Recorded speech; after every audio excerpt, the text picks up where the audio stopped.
much less contentious are your interviews with Bill Murray. How did that friendship come about?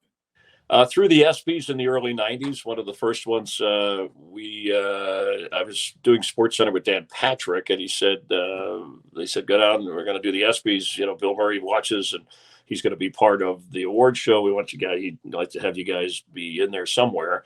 Not that he was producing it. I think Dennis Miller was maybe the first host. But anyway, yeah, we walk into this room. There's all these writers, and Bill was like, "Hey, you writers, we don't really need you for this because these guys write their own stuff on Sports Center," and he watches. And so after that, we, him and I talked a little bit. He's a really astute sports fan, obviously not just Cubs, but like golf. He can talk specific and some other things. So we hit it off, and then he's kind of an interesting guy. Then he said, "Hey, let's go to a game sometime." So we go to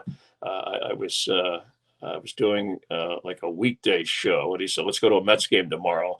And so I met him down there. I drove down from Bristol, Connecticut to Shea at Shea Stadium at the time, and this van pulls up and parks to the side. It looked like some rock band or the Partridge Family type looking thing. It's like, and he gets out. He's got this hat down, and you wouldn't recognize him. But he's like, "Here, I got our tickets. Let's go."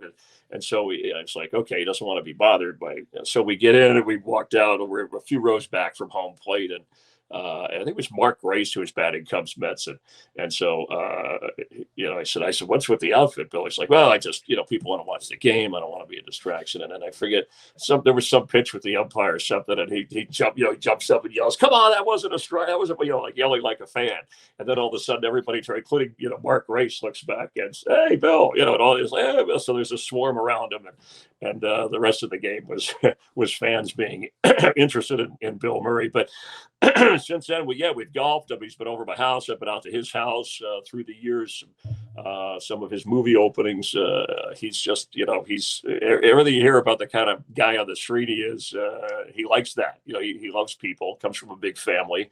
We're friends. We're friends to this day. So I'm grateful for that. And by the way, he also recommended a book. When some people said, "Chris, would you do the OJ interview?" I talked to him back then, because that was later. And I said, "Hey, this OJ interview." He goes, "Well, of course you should do it." He said, "There's a book to read.